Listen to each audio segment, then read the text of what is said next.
Assalamualaikum warahmatullahi wabarakatuh. Kami dari mahasiswa Administrasi Publik Fakultas Ilmu Sosial dan Ilmu Politik UIN Sunan Gunung Jati Bandung. Kali ini kita akan membahas tentang demokrasi di Pilpres 2019. Sebelumnya, video ini dibuat untuk memenuhi salah satu tugas mata kuliah pengantar ilmu politik yang dibimbing oleh Bapak Khairul Umam, SE, SIP, MAG. Sebelum kita memulai, kita akan memperkenalkan diri terlebih dahulu. Saya Hania Traufa. Saya Lama Sudirman. Saya Dewa Damayanti. Ngomongin pemilu Pilpres nih, kan itu nggak terlepas dari sistem demokrasi. Dan Indonesia juga sebenarnya menganut sistem demokrasi. Menurut kalian, demokrasi itu apa sih?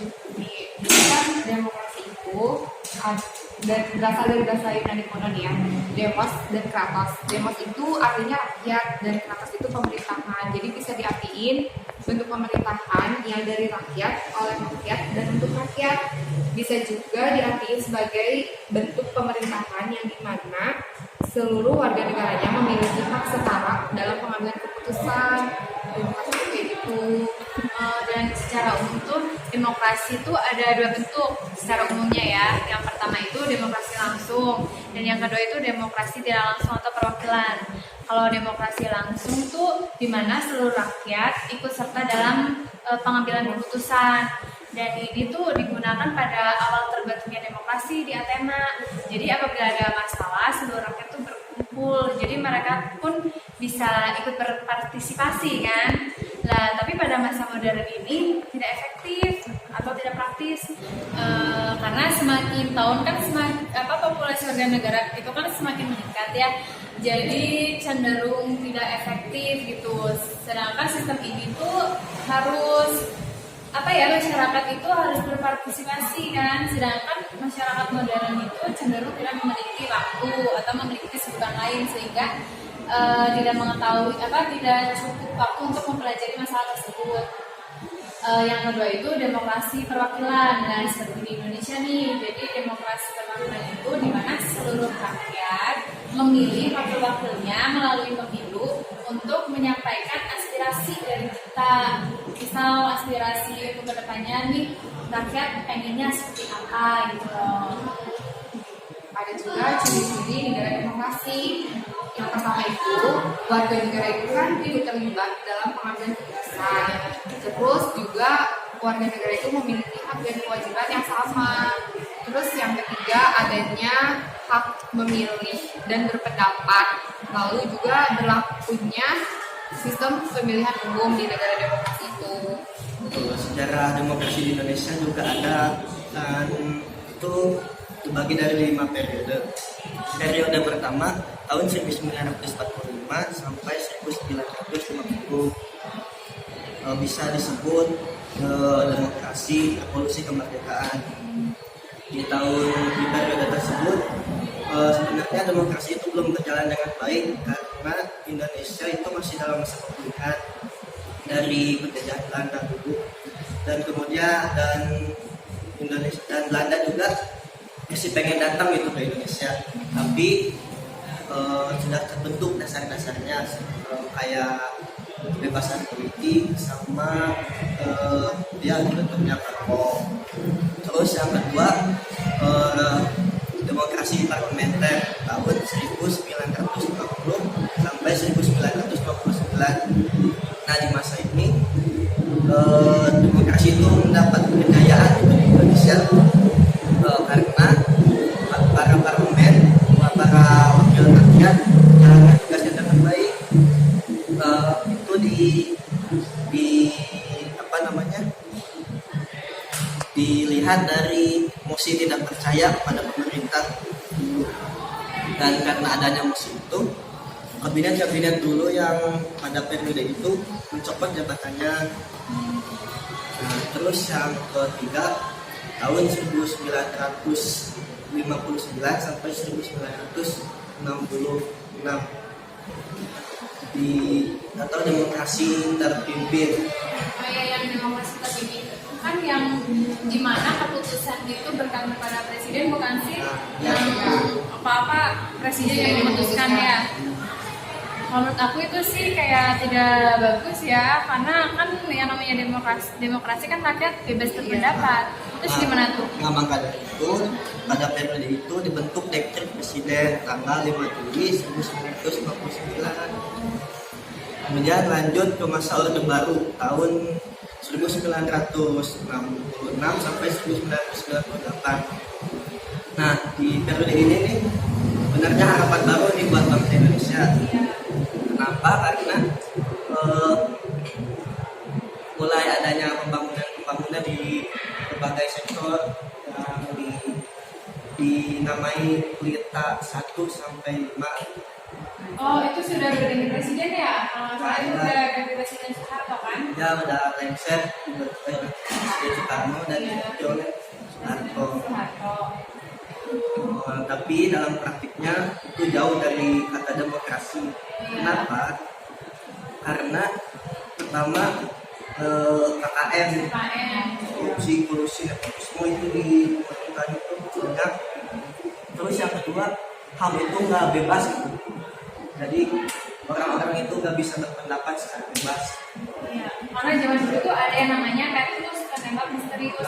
Jadi kalau ada orang yang nakal atau tidak mengikuti aturan, pasti nanti malam-malam ditembak, pagi-paginya udah tergeletak tuh. Nah, itu terus jangan lupa nih pada Orde Baru Indonesia itu udah kembali ke demokrasi Pancasila, yang dimana kan Pancasila itu sendiri pedoman hidup Indonesia, bangsa Indonesia. Tapi dalam praktiknya ya tadi nggak sesuai ya. Nah, karena itu banyak mahasiswa demo pada tahun 98 iya. ada filmnya juga kan. Ada yang kasus sakti kan, Ya. manggil juga. Karena itu Presiden Soeharto itu turun Dilengsarkan. dan diikuti oleh wakilnya Bapak Iya. itu. Nah, dilengsarkannya Bapak Soeharto, kemudian kemudian mengangkat B.J. Habibie Habibie, jadi presiden itu sudah termasuk ke masa reformasi dari tahun 1998 sampai sekarang itu.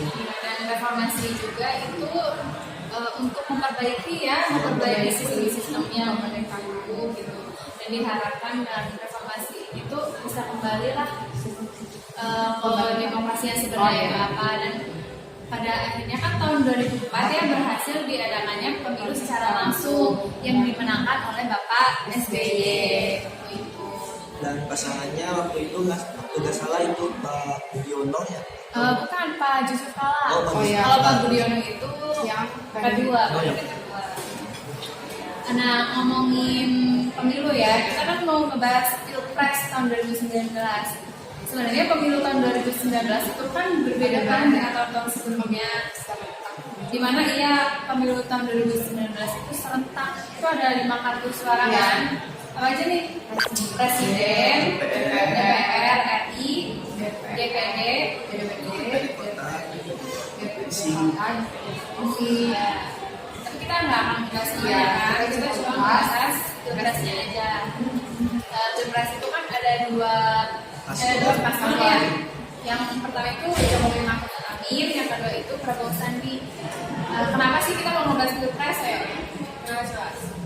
Ya karena waktu itu lagi panas gitu. Iya, panas-panasnya ya, karena dua tokoh ini itu memiliki pengaruh yang kuat ya buat rakyat Indonesia. Oke nih, sebelumnya kita mau lihat dulu video parodi rap battle dari pasangan presiden kemarin. Prabowo versus Jokowi. Rematch. Ini lagi, saya nggak percaya. Saya kagum dengan karakter Bapak. Tetap semangat, pantang menyerah. Walau Bapak tahu pasti akan kalah. 2004, 2009, 2014. Lah kok Pak Prabowo kayak nggak naik kelas? Jadi apa bedanya 2019? Mungkin kali ini kalahnya akan ikhlas. Pilihan wapres Anda Sandiaga, pengen meraih suara milenial dan ibu-ibu muda. Kalian pikir mereka milihnya kan galau? Mereka belum mendengar flow saya yang zaman now. Jokowi, Jokowi, Jokowi, Jokowi, Jokowi pasti kerja. Ya, Jokowi, Jokowi, Jokowi, Jokowi, Jokowi pasti menang. Prabowo Sandi sama sekali tidak ada kesempatan peluang. Jokowi, Jokowi, Jokowi, Jokowi, Jokowi pasti kerja. 2019 ganti presiden. 2019 ganti presiden. 2019 ganti presiden. 2019 ganti presiden. Bapak kerja untuk diri sendiri atau untuk negara? Apa gunanya undang influencer ke istana? Nge-vlog sama Ricis, foto bareng Atta. Bapak tahu nggak umur fans mereka berapa? Terima kasih JK telah mengabdi kepada bangsa. Tapi untuk suara, Jokowi butuh ulama. Untung kali ini kita nggak usah bawa wakil kita. Nanti rap battle ini malah jadi mengheningkan cipta. Saya memang pantang menyerah untuk bangsa. Tidak seperti Bapak, semua kerjaan untuk TKA. Pak Jokowi tinggal 6 bulan jangan sakit urus negara. Nih BPJS, ngantri lo sana.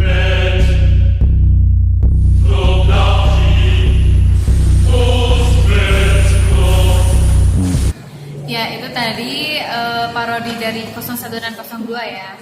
Pastinya kan dalam pemilu pilpres nih ya, mereka tuh pasti memiliki strategi ya buat memenangkan hati di masyarakat. Salah satunya nih komunikasi politik. Komunikasi politik itu kan penyampaian pesan ya, berupa lambang, simbol, dan lain-lain yang dilakukan oleh partai politik kepada halayak lain, bisa ke masyarakat atau lain-lain lah ya. Itu tuh bisa mempengaruhi pemikiran orang atau bisa memberi pemahaman pengetahuan gitu loh. Bisa juga sebagai komunikasi antara yang memerintah dan yang diperintah, komunikasi politik itu. Komunikasi politik juga ada tujuannya. Kalian tahu tujuannya? Enggak. Yang pertama, membentuk citra politik. Yang kedua, membentuk dan membina pendapat umum. Yang ketiga, membentuk partisipasi masyarakat. Oh ya, mungkin kalau membentuk citra politik itu karena mengenai komunikasi politik nih ada berbagai macam ya bentuknya. Ada retorika, seni berbicara, ada agitasi, menggerakkan, ada propaganda, ada lobby politik, ada kampanye, dan ada media massa itu. Kalau yang kita mau bahas nih tentang kampanyenya dan dengan menggunakan media massa. Mungkin kita lihat nih kampanye masing-masing calon presiden. Dalam 5 tahun ke depan, tentunya kita ingin negara tercinta ini lebih maju lagi. Kartu prakerja, lulusan sekolah langsung kerja. Jurus manjur anti nganggur. Kartu sembako murah, bahan pokok terjangkau, ibu-ibu tidak perlu galau. Kita akan luncurkan KIP Kuliah, menjadikan Indonesia negeri berjuta sarjana, negeri para juara, optimis Indonesia maju.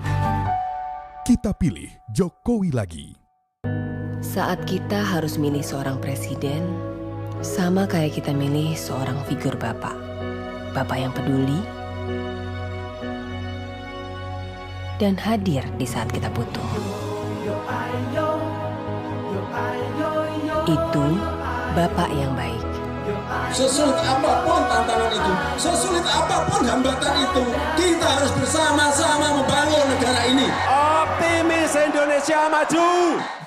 Nah, jadi di sini tuh Pak Jokowi lebih menekankan kepada kartu sakti dan iya, terus juga dari gaya komunikasinya, Dari segi bahasa komunikasi itu lebih santai, lebih ringan, dan mudah dimengerti oleh masyarakat. Soalnya kan Pak Jokowi itu orangnya terlihat Santai, gitu ya, santai. santai, to the point gitu. Dan menurut aku Pak Jokowi juga menggandeng Ma'ruf Amin itu salah satu taktiknya gitu loh. Iya. Yang dimana kan Ma'ruf Amin, Bapak Ma'ruf Amin ini kan seorang ulama Indonesia ya, yang mayoritas juga Indonesia itu negara Muslim yang besar kan, dan ini tuh bisa mematahkan kabar yang beredar gitu loh, ya isu-isu sara bahwa ada parpol pendukung yang anggotanya PKI, terus ada juga yang katanya Pak Jokowi ini tidak respect ke ulama gitu.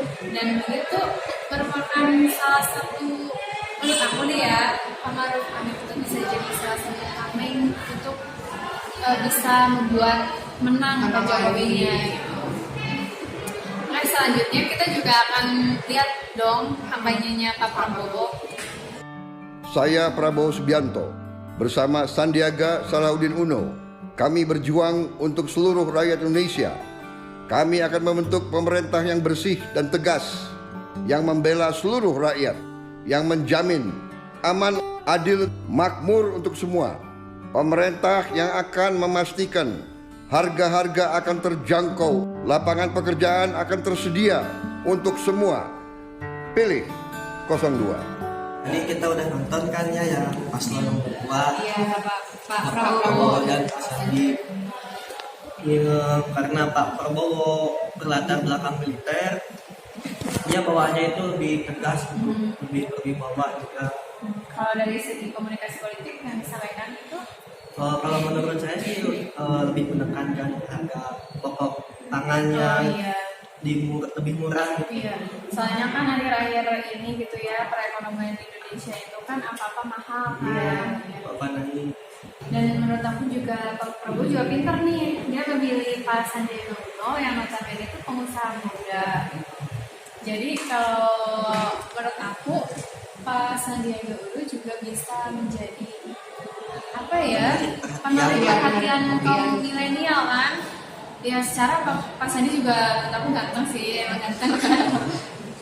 Terus juga menarik kaum ibu-ibu gitu, dimana kalau harga pangan pokok itu kan ibu-ibu pasti langsung tertarik untuk belanja kan. Dan pada akhirnya itu kan yang masa kampanye itu tanggal berapa sih pemilihannya? Tanggal 17 April 2019. Menurut kalian gimana sih prediksi kalian kemarin gitu tentang siapa yang bakal menang di pemilu tahun ini? Kalau dulu sih prediksi aku Pak Jokowi. Kenapa? Karena mungkin beliau itu kan udah menang presiden ya. Dan kalau kita lihat di media massa, kegiatannya Pak Jokowi itu juga terekam media kan. Apa yang kegiatannya dilakukan pasti direkam ya. Dan kan memunculkan opini bahwa oh ya kerjanya ini nyata. Apalagi terbentuknya infrastruktur kan banyak sekali di Indonesia, dari mulai perbatasan Malaysia, perbatasan Timor Leste juga sebenarnya diperbaiki gitu. Dan Pak Jokowi ini lebih cenderung banyak rakyat kecil yang menyukainya. Kalau menurut aku sih Pak Jokowi. Tapi kalau menurut aku sih Pak Prabowo ya. Kenapa? Karena mungkin rakyat Indonesia udah bosan lah istilahnya sama Presiden Pak Jokowi. Jadi pengen ada perubahan lah gitu. Terus dilihat dari latar belakangnya juga Pak Prabowo itu latar belakang militer, jadi udah pasti aman lah negara Indonesia itu. Terus tapi kan pada akhirnya tanggal berapa ya? 27 Juni. Iya, tanggal 27 Juni KPU itu menetapkan Pak Jokowi Maruf itu menang, yaitu 55,5% dan 55,5% dan Pak Prabowo itu 45,5% gitu. Walaupun itu dari sumber KPU ya, walaupun pada akhirnya Pak Prabowo Sandi mengajukan gugatan ke MK karena merasa adanya kecurangan. Salah satunya itu kayak penyalahgunaan APBN, terus juga kayak diskriminasi penegak hukum, adanya waktu itu juga Pak Maruf Amin juga bukan calon independen, dia masih terikat oleh ikatan PKI kan. Ya salah satunya itu yang menurut aku sih nggak apa-apa kan ya. Kalau memang merasa ada kecurangan gitu di negara Indonesia kan itu bebas berpendapat kan, negara hukum, yang silakan aja ajukan ke MK. Dan pada akhirnya kan disidang kan, dan itu juga waktu yang cukup lama nggak sih? Iya. Kayak kita juga lihatnya juga kayak capek kan. Bahkan ada loh yang saksi yang nyampe tidur gitu, karena emang bener-bener ini kan nggak mudah ya untuk menentukan kesalahan. Harus bukti-buktinya juga harus ada, harus sesuai, akurat gitu. Enggak, jadi tanggal 27 Juni itu penetapan MK kepada paslon 02 sebagai pemohon dan menolak permohonannya karena kurangnya bukti. Oh iya, maaf ya, jadi ralat nih. Jadi tanggal 21 Mei 2019 tuh penetapan oleh KPU secara resmi yang memenangkan itu Jokowi dan Maruf Amin, di mana diusung oleh, kalau nggak salah itu 9 parpol. Di antaranya tuh PDIP, Nasdem, Golkar, Hanura, PSI, Perindo, dan lain-lain ya. Kalau dan Prabowo itu diusung oleh 4 parpol, yaitu PKS, Gerindra, PAN, dan Demokrat. Dan untuk pelantikan presiden sendiri itu tanggal 20 Oktober 2019. Dan menurut data di KPU, partisipasi masyarakat itu meningkat dari tahun sebelumnya. Itu kurang lebih ya 80% masyarakat Indonesia ikut memilih itu. Oh, berarti lumayan tinggi ya. Berarti kesadaran mengenai politik ini, kesadaran pemilih ini cukup meningkat gitu ya. Dengan tingginya tingkat partisipasi masyarakat di pemilu ini tuh kan menandakan masyarakat itu percaya terhadap pemilu gitu, agar bisa menentukan pemimpin secara demokratis. Ya mungkin aku nambahin juga ya, partisipasi meningkat juga karena ya kita tahu ya bahwa pilpres ini kan pilpres yang panas gitu ya, dimana menampilkan 01 dan 02 yang sama-sama kuat gitu, dan banyak kabar pendukungnya yang fanatik, ada istilah cebong, ada istilah kampret gitu, banyak juga isu-isu sara, hoax kemana-mana kan, yang mungkin yang menjadi daya tarik tersendiri kan, yang masyarakat yang tidak tahu apa itu politik dan yang gak suka politik karena panas kan, setiap hari hampir di media sosial ditayangkan kan, pasti wah ini apa sih, maksudnya kok sampai kayak gini gitu. Inilah yang membuat mereka tuh yang tadinya nggak tertarik atau nggak tahu jadi kepo istilahnya ya. Makanya menurut aku tuh partisipasi masyarakat meningkat ya, salah satunya yaitu. Tapi kan pada akhirnya 01 dan 02 itu gak ada. Iya. Dan sekarang jadi 03 Persatuan Indonesia. Dimana kan sekarang juga Pak Jokowi itu menggait Pak Prabowo ya, sebagai Menteri Pertahanan gitu. Pemilu itu kan telah usai, saatnya kita tuh menyongsong untuk kedepannya seperti apa gitu. Kita kan udah nggak ada istilah lagi cebong dan kampret gitu ya. Padahal kita sebagai warga negara ikut berperan aktif, ikut andil gitu. Apabila ada kebijakan yang dikeluarkan oleh pemerintah, presiden yang tidak sesuai, ya kita boleh mengkritik kan. Kita bebas berpendapat kan, tapi dengan cara yang membangun, bukan untuk mencemooh atau menebar kebencian gitu loh. Adalah kita mewujudkan negara yang benar-benar demokratis. Sekian diskusi dari kami tentang demokrasi Pilpres 2019. Mohon maaf apabila ada kesalahan dan apabila ada yang merasa tersinggung. Wabillahi taufiq wal hidayah. Assalamualaikum warahmatullahi wabarakatuh.